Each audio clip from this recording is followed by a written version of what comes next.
we are going to be looking at some creepy mysteries on the internet that for the most part still remain unsolved. So as always, let's go ahead and get right into today's video.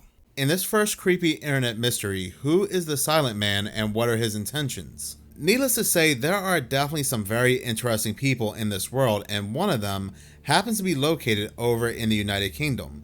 There is an individual who has been standing in the way of traffic for over 7 years in the exact same spot, and nobody knows why. He is being called the silent man. He does not utter a single word and only stands in the middle of traffic. This action has caused several traffic jams on the roads of Swansea, as reported by Metro UK.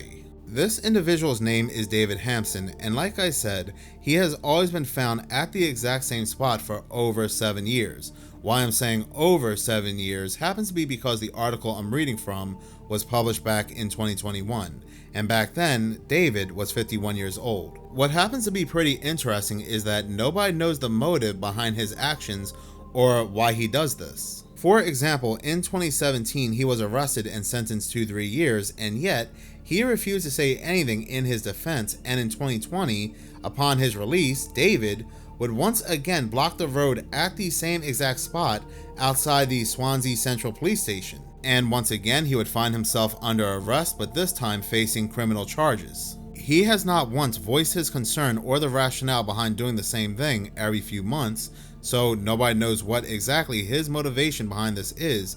However, the police have confirmed that he can talk, but refuses to do so out of his own will. Moreover, he is not being described as a polite man. According to this article, David has been arrested and sent to jail 9 times, and every time he refuses to explain himself.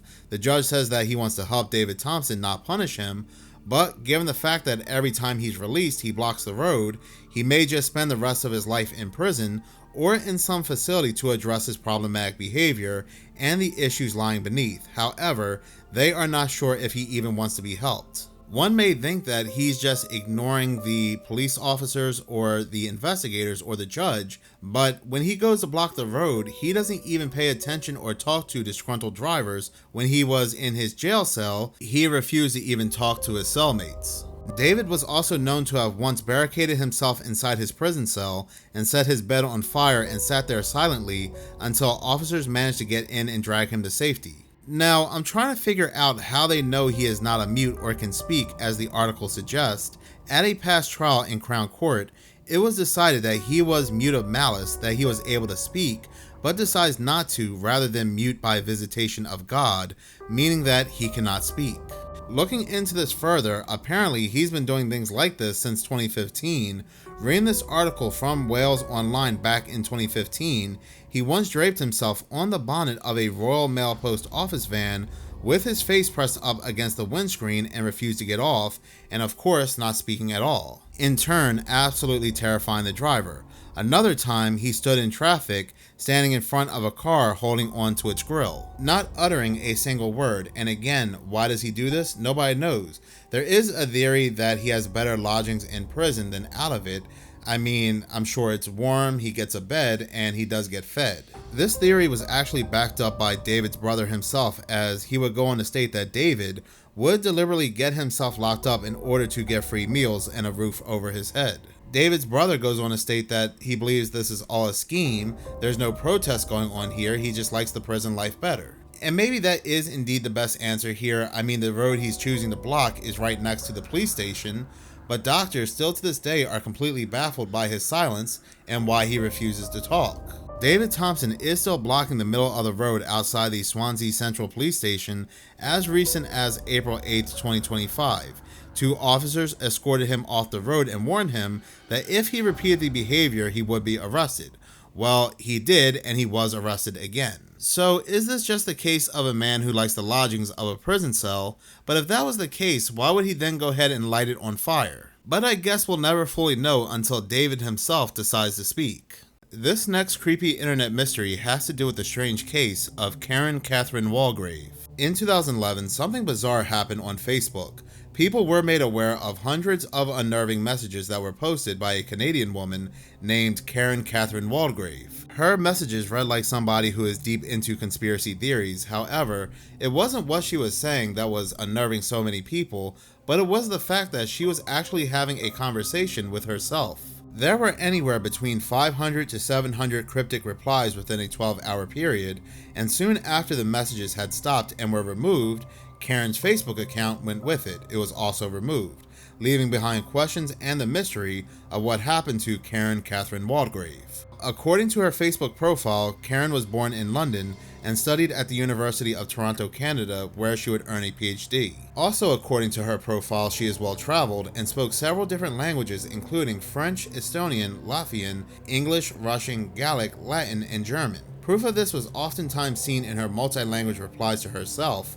However, most of her posts were in English and read like chopped sentences from random texts. This right here is an example of what's considered to be one of Karen's normal posts, where she is seen asking, "This picture is the best I can do," and then in the same exact post, she seems to reply to herself, "No, it is not, I am better now." This would be an example of Karen's more incoherent post, where she would go on to say, "Glad Alexar is back."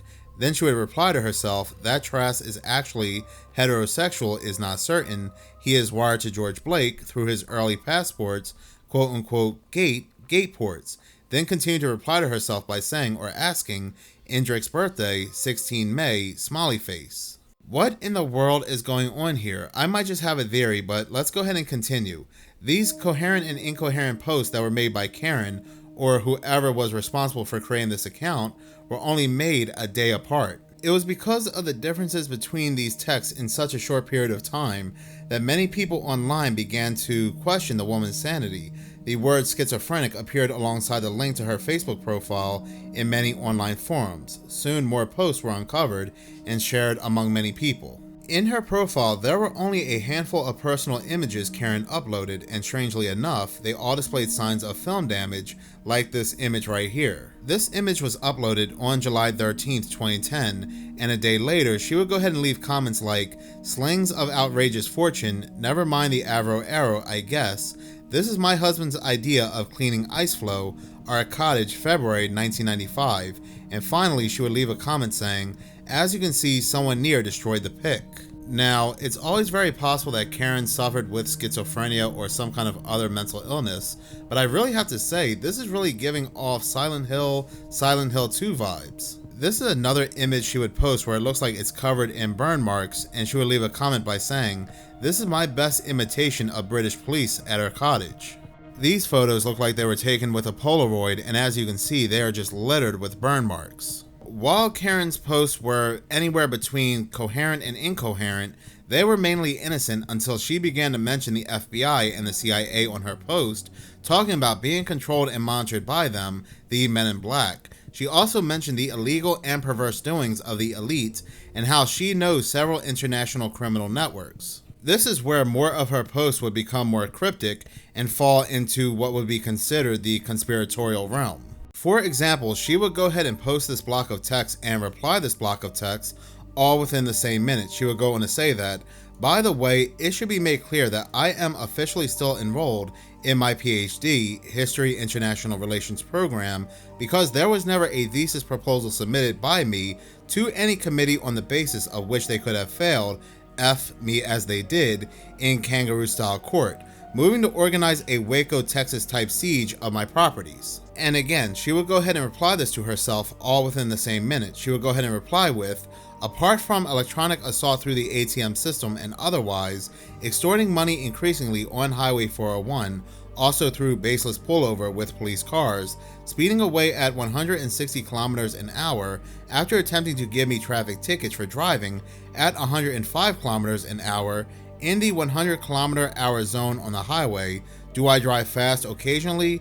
They all do, including police. They have not read it, I have not written it, and there was nothing to discuss or declare other than their ugly death threat of Holocaust to me and my objections. Also my objections to being marginalized and my life ended for my English assets and heritage, for a permanent handover after 1942 to this criminally internationally organized pervert network." And this is how most of her posts ended up being, where there was just post after post after post of very cryptic messages where it seemed like she was speaking about something very sinister, all within the same minute or a minute apart of one another. This is where people began to theorize that this was no longer a woman suffering with schizophrenia, but perhaps maybe a script or some kind of program that connects to Facebook and is testing automated posts.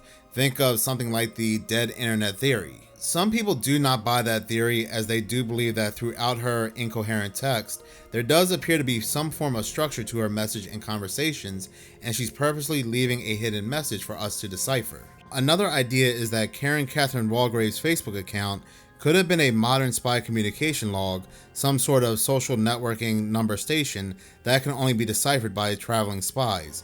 But many other people do believe that she was an extremely intelligent person who snapped and began an online diary of her mental demise. But in any case, she has never been seen or heard from again.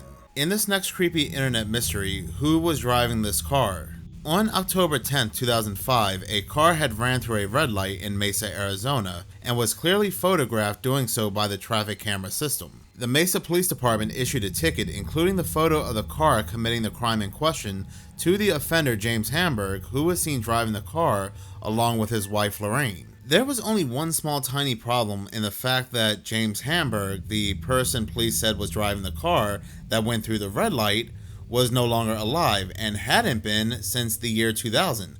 So for 5 years, James Hamburg was deceased. Now, it's kind of difficult to tell whether or not James was actually driving the vehicle. Here is a photograph of them for reference, but you can clearly tell that is Lorraine in the passenger side. So maybe somebody was driving Lorraine around town, and police, they were not aware that James had passed away. The only problem with that is when Lorraine saw the ticket and the photograph, she was absolutely floored. She took a look at the photograph, she said that's her husband, that's her, that's their car, but it would be impossible for it to be them because, for one, her husband was deceased, and two, and this was confirmed by police, that the 80-year-old Lorraine was home at the time recovering from heart surgery. Lorraine was so frantic upon seeing this ticket, which had the date of October 10th, 2005, showing Lorraine and her husband driving a car that she knows she was not driving, that she would go ahead and call her son Steven, who was a retired firefighter. She would tell Steven, "I don't know if this is a cruel joke or what," before receiving the further boggling news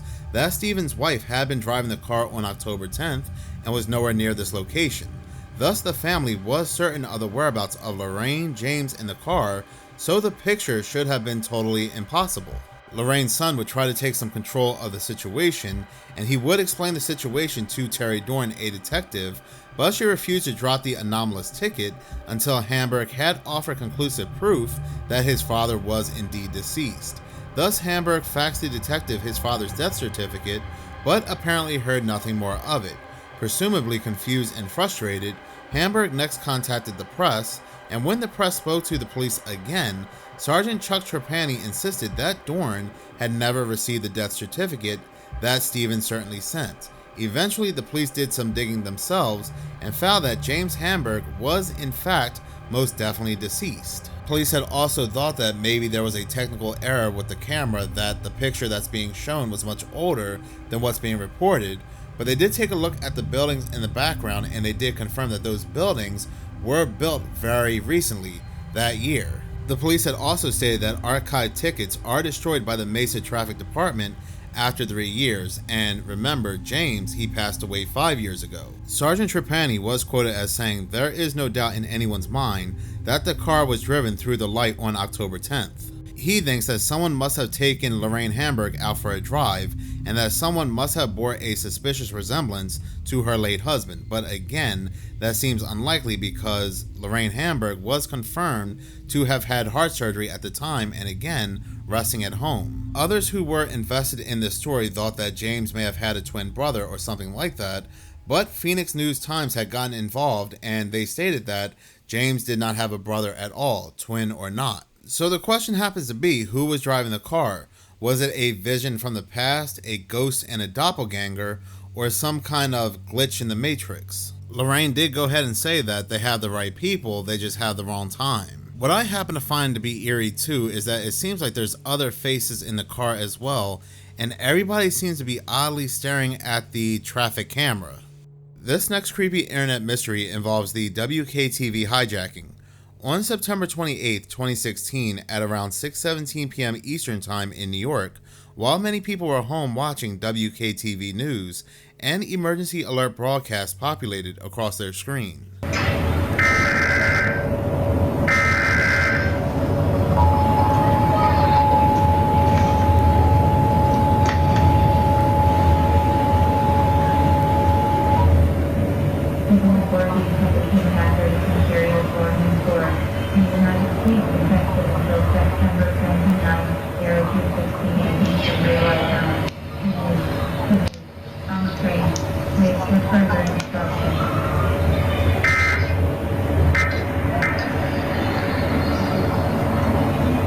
This riddle, would you, could you, on a train was in reference to Dr. Seuss's Green Eggs and Ham, but people who were watching this news segment at this time had no idea why this riddle was included with this emergency alert.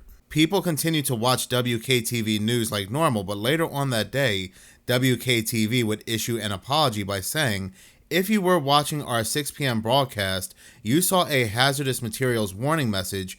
There is no such warning. It was a technical error. So according to WKTV, there wasn't even a hazardous materials warning either. It was just one giant weird glitch. But they would also go ahead later on that night publish a brief article by saying, the message was an automated test which was not intended for public display. This message originated from FEMA as a test and had the national location code in it. Tests should not have that code as it is automatically retransmitted. We have contacted New York State Broadcasters Association, who administers the emergency alert system in New York. We are working with FEMA to resolve this. Our apologies for the confusion this may have caused. But this is where things get even more bizarre, because not long after that article was published, FEMA replied by saying they did not send this out. They will launch a full investigation into how their codes were hacked. WKTV seems to be the only target of this hack. And not too long after this, another emergency alert went out that included a riddle involving a train. WKTV, they had to come back out and state that another warning message was sent out in error at 10:38 p.m. Again, this is no emergency. So once again, they had to apologize. And so that was that. The news station, they gave their apology. Anybody watching this segment, they moved on. They really did not give this much thought until the very next day. On September 29th, a Pascack Valley Line train number 1614 left the Spring Valley station in Spring Valley, New York at around 7:23 a.m. Eastern Time, bound for Hoboken, New Jersey. Everything for the train had been running as normal until it entered the Hoboken terminal at around 8:45 a.m.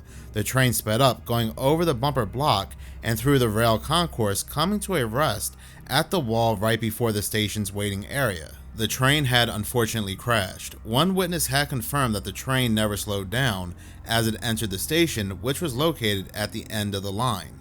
The train was not equipped with an automatic brake system, which is used if the engineer does not slow the train down in time. The train crash resulted in one person losing their life and 114 other people injured. The one person that did lose their life, Fabiola Batard de Kroon, was not on the train but actually standing on the platform when she lost her life to falling debris. Those who had watched WKTV News in New York just hours before the train crash were left confused as to why they were given these riddles of this train, and then hours later a train leaving New York to New Jersey just happens to crash. Although he was injured, the train engineer cooperated with the investigation. Both the train engineer and the conductor were interviewed by investigators. The engineer lacked any memory of the accident itself. According to federal investigators, the engineer felt well rested and was unaware of any mechanical problems in the moments prior to the accident. Interestingly enough, and as coincidence may have it, the black boxes could not be recovered. On February 16, 2018, the NTSB released their probable cause of the accident. The NTSB determined that the engineer's failure to stop was caused by fatigue due to undiagnosed sleep apnea. Also contributing to the accident was New Jersey Transit's failure to follow their internal sleep apnea screening guidance to find at-risk workers and refer them for testing and treatment. New Jersey Transit failed to identify end-of-track collisions as a hazard despite numerous previous accidents. Additionally, the FRA was cited for their failure to require railroad to screen safety-critical workers for sleep disorders. So they go ahead and blame sleep apnea, but back in December of 2013, there was also a similar train accident where a train derailed and they blamed sleep apnea. There were also similar train derailments that occurred back in 2011 and 2016, where the causes were attributed to sleep apnea as well. But when it came to that very mysterious emergency alert broadcast that seemed to have foreshadowed this train crash, there are still no answers as to what caused that message. They can't determine whether it was a hack or just a glitch, and as of right now, it's just a big internet mystery. Thank you all so much for watching. If you like this channel and you want to see more, please subscribe. If you're already subscribed, please like, as any engagement does help the channel grow. Once again, thank you so much for your support.